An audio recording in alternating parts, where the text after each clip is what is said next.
Okay, there's some ideas that came up in my mind when there was a Psychology Today article that's gotten a bit of popularity. It's made its rounds on TikTok and such, I guess, reactions to it, and it was these articles about these lonely men and their this world of psychologically determined to be lonely men. And so it's very interesting because the idea is especially that these would be, I'm presuming that they're basing this on what Aaron Clarey would say, the return on investment from men who are on dating apps or in some way answer surveys about this. And then that, of course, they should get more psychotherapy is one of the things. All men should get more psychotherapy about their emotions because they're doing two things that women in particularly were saying they don't. There's something about emotions that they don't express and that they don't communicate well. So it's words and emotions. So it's not that these are necessarily men who make sort of risky, irrational choices, so they're not rational. They kind of do things that you would really be like, that's sort of crazy that you did that. You know, what made you think that, to do something like that? What actually is interesting is that part of it.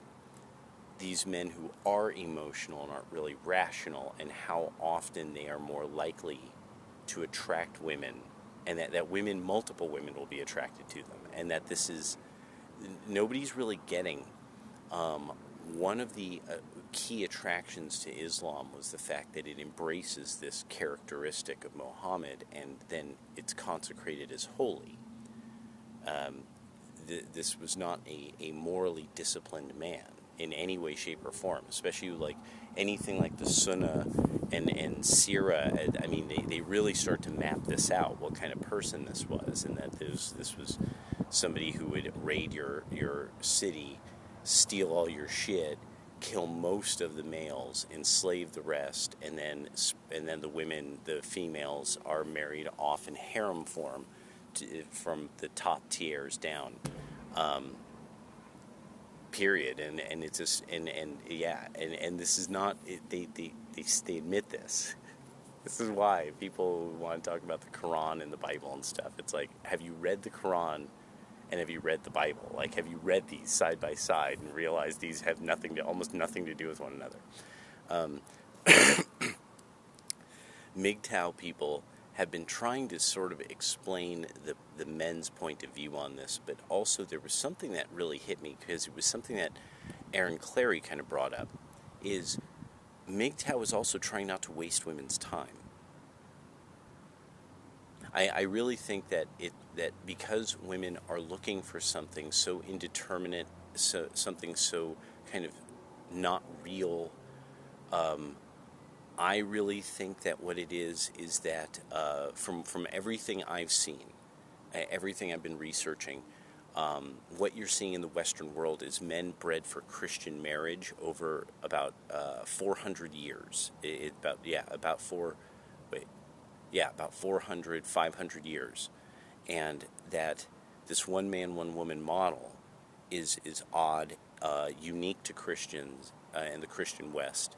And it was so odd that you could find lots of commentary by missionaries that they all sorts of moral stuff and the taboo system of Christianity would kind of transfer over. But wait, one wife? Because nobody had ever heard of this idea in most of the world. That just wasn't normal. And because Christian marriage wasn't really normal to the species. We want to make it normal. We do desperately try to make it normal, try to figure out a way of saying that this wasn't harem breeding in lots and lots of cultures. But it's like, no. We're the odd ones. We took on this specific method of living that is really odd and unique. And it works the way it works, as long as nobody reverts back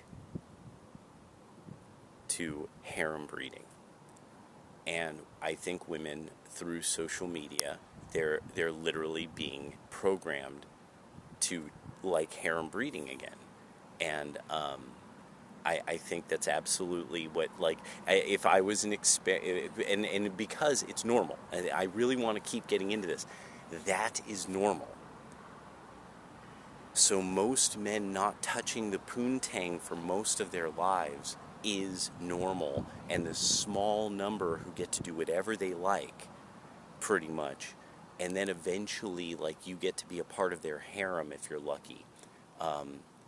You are now breeding for that, and more and more and more women. Psychology Today is showing that there's all these women who are like, yeah, totally, I totally agree with this.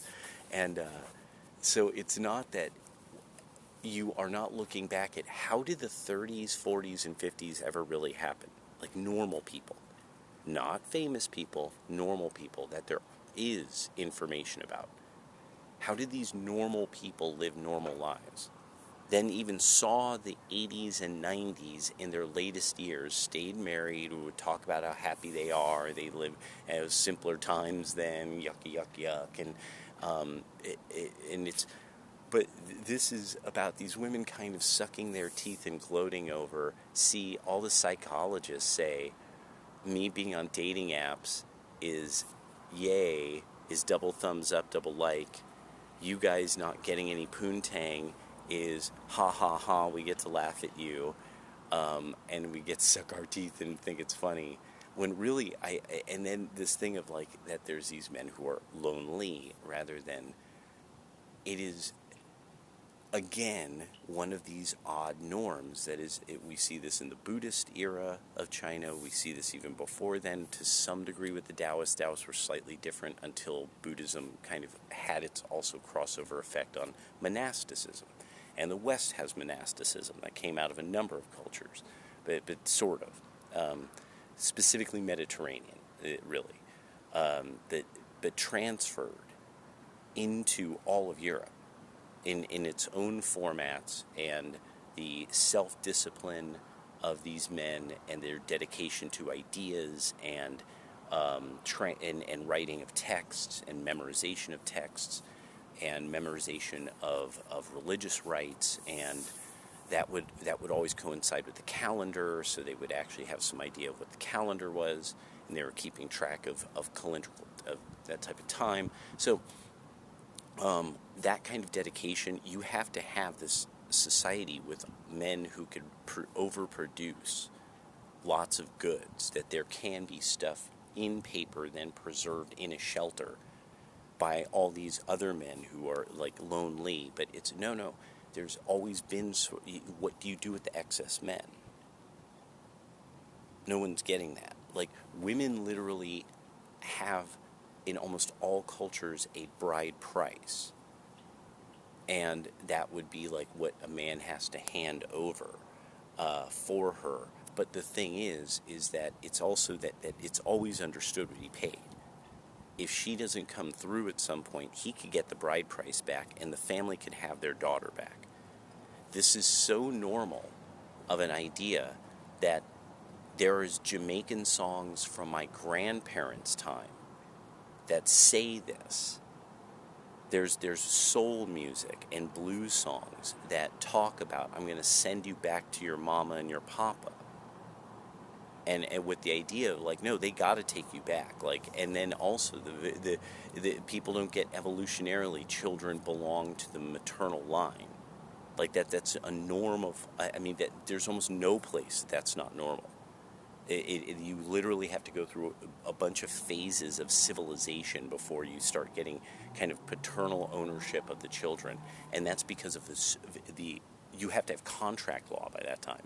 Most societies actually have forms of contract law by that time. So there's very few. There's very few ancient societies that would have even had this. And late in their period. So a lot of what Psychology Today was getting into, and this is what my kind of MGTOW thinking on it is I just don't like the gaffling. I don't like people getting ganked because they don't know. Like, no, if you want happiness statistically, you would have been married and on the road to children by about 24, at the latest. If you really want like the utmost happiness, this is how it tends to work. You stay with that partner. You have 3 kids. Stay with that partner all throughout your life. Even though there will be unhappy times, you end up statistically the most physically secure, financially secure. You have fewer medical problems. And there's like a whole slew of things. Like you beat everybody at that. Like moms, 3-child, 4-child moms in the modern world, in the West, beat almost everybody. And unless they're really, really poor. And there's always this kind of idea of like, oh, well, look at their income. And that's always thrown in there suddenly. Suddenly, it's an issue. Oh, the income. And it's like, well, yeah, when you have a bunch of mouths to feed, you don't have a lot of money. That's very normal for households. It's not till people are 40 or 50 years old they come into their highest earning stage. And so a lot of these kinds of articles and stuff are just they're gaffle tech. There's this guy who used to say that, gaffle tech. And I was like, and that's what it is. It's gaffle tech, and a lot of these women who are obviously, they're really enjoying this idea. Oh, you've got to get the psychology. You got to get the psychotherapy, this and that. And they're trying to say this to young men. What really, I think it's called, you need mentorship from an older man in something that is the cult of manhood, a sport, a team, a club. Those can't exist anymore. Because what is a man? Because we don't know what women are. So what is a man, and what is then a man's group to become a better man? Is that the Masons? Do the Masons now allow women who become men? Do you have to become a part of a quasi-religion? Or can you just join a club of men that are enjoying themselves?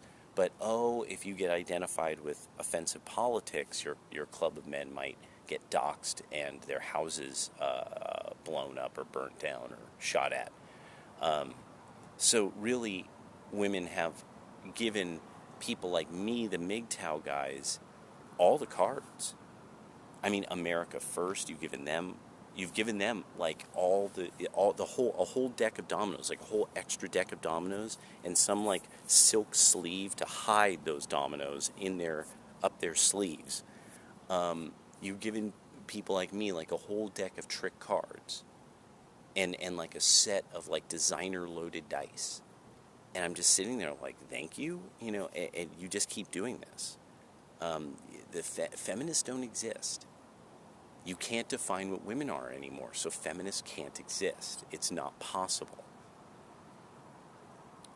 You literally can no longer get police. You've successfully on the left, now you don't have police that can investigate crimes specifically against women in almost every major city in the country.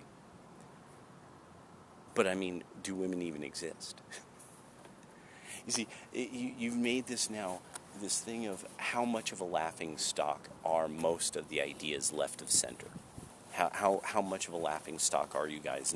And Ukraine is going to end up getting controlled by Russia and the surrounding countries, and there will be some armistice. But the EU's got to destroy its own people.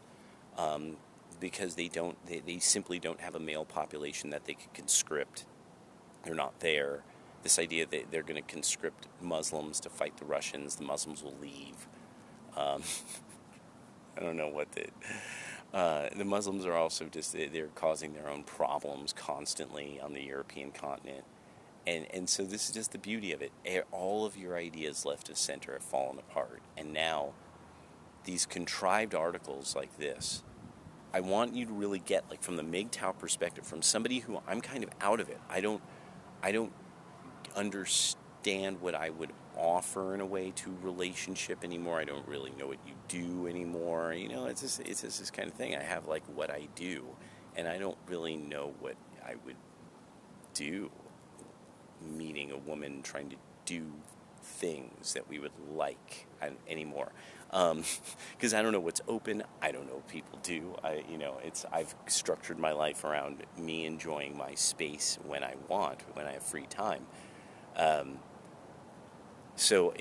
I've tried to kind of make where I dwell an ideal space for me to spend my time, so that when I leave where I am, it's remunerative, and it's usually at work, or it's something where I'm enjoying a walk or something like that. Outside of that, I don't have the social thing I do, because I don't know what I would do. I used to, but it's just that that's the way men are. We kind of get into something and we get back out of it.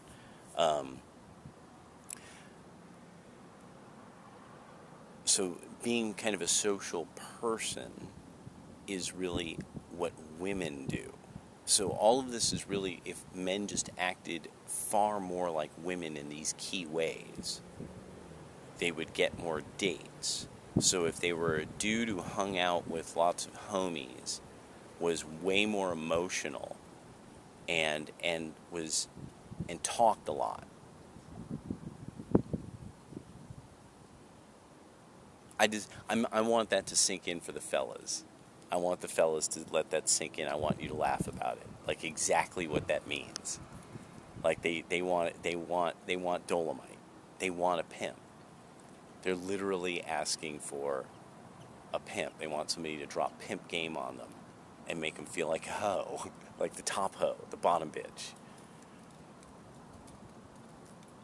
And it's just this way that men have to look at it, where it's like, no, by the end of it, how do I end up broke or dead? And if I was a woman, what would this get me? And so you'd get hoed out.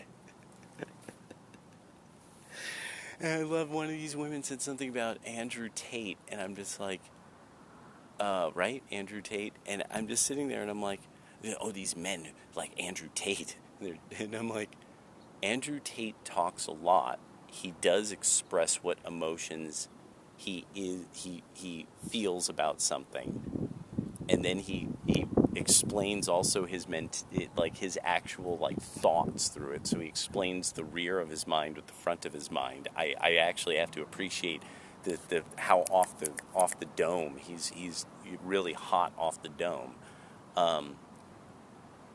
And he could beat other men up. This is another thing a lot of women don't get. That this is one of the most important ones, because they have these fantasy world ideas about violence and crime. And it's like, no. When a man has trained to fight, then he has fought people, and he enjoys fighting people. That's very few men in the world enjoy fighting all comers. That's an extraordinary personality.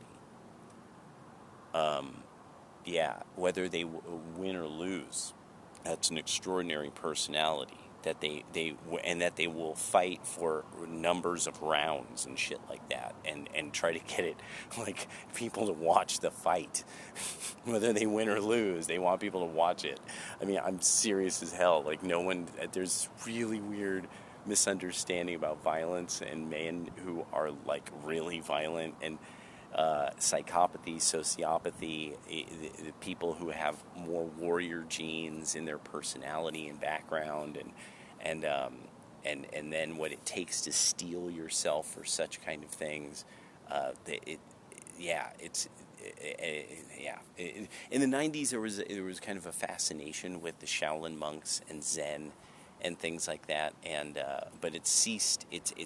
People aren't as interested in it as they used to be, like out and out interested in it.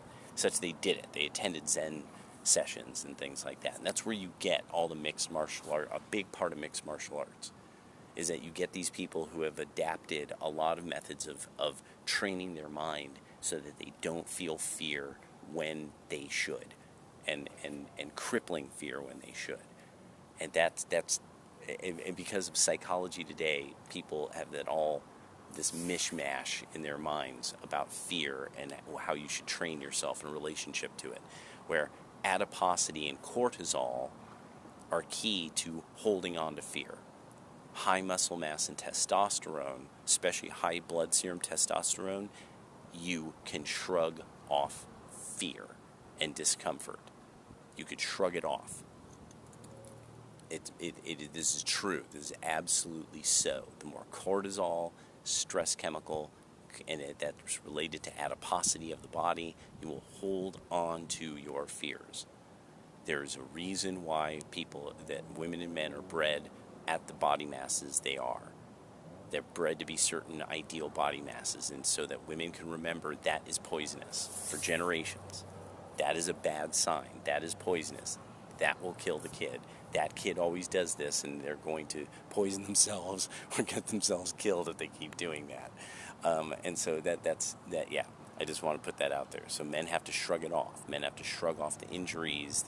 Men have to shrug off the cuts and bruises. We have to shrug it off.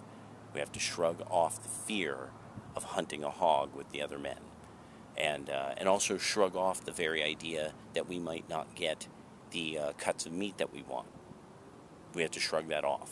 We have to accept that it's like, well, no, that at some point I will be, higher in the ranking of men, and I will bring home better meat cuts, and that's just the way it is. And to be able to shrug off this, that this is a slight, that no, in the rank of men, this is where I stand, and it's just, you just do it, because one day, honey, we're gonna get there. I'm gonna lead the hunt. People they won't attach what we know about what we were not that long ago in many parts of the world, with few sections that had remembered what their civilizations from on old-timey were like. We're trying to think that humans are something other than animals that can talk. And that we don't breed in ways that women will naturally breed toward the survival of the young. And I think that is another thing that the social dating apps, I think that should also be explored by a lot of women when they think about this. When you have children with this person, they're going to survive and thrive, right? That's the idea. Yeah. This was just something that it was because it's not really digging at me in any way, the way these women are saying that, because the loneliness issue, the thing is men can go for a walk and then we feel better. I mean, it really is like that. It's funny, like they don't, it really is like this thing. At a certain point, your body starts, you get to this point where your body's just harmonious with the world. So, you go outside, you get a good walk in, you feel good, and you're okay for the rest of the day. And it's like, there's just not this crushing existential dread keeping us up at night and stuff. And it's like, but I get the idea of a lot of men are lacking intimacy, and they really have been bred to be the best friend of some woman for the rest of her life. That's what they've been bred to be. And that's the thing, is a lot of women aren't getting how at some point, when you all realize, like, wow, he was a nice guy, he's still a nice guy, he's not very impressive, he's kind of average, but now I'm older, and now I'm average. Because that's what happens. Now I'm 26, and now I'm filling in. And now I'm average. And so that's a part of, because the brain doesn't even get there until about 25, that you start to really, it goes zonk, and you're like, oh my God, I'm going to get old. Oh shit. And you're going to realize about 26, 27, I'm pretty much average at this stage in looks, at best. It's these 19-year-olds, their butts falling out of their shorts. That's what the guys are looking at. The guys want to look at this girl with this crop top. That's what's up, and so enjoy psychology today. It's really bottom tier psychological reporting. It's pretty bad, actually. If you were to look up men and loneliness and Psychology Today, you'll find that they've been publishing this kind of article over and over again. And then the last part of it that actually kind of shows the whole game that I totally forgot about is then search single men, lonely, alone across the internet in articles. And you'll find Forbes, Financial Times, because the banking and financial sector of the world is desperately worried about single men. Let that one just bounce around in there. Let that cook your noodle.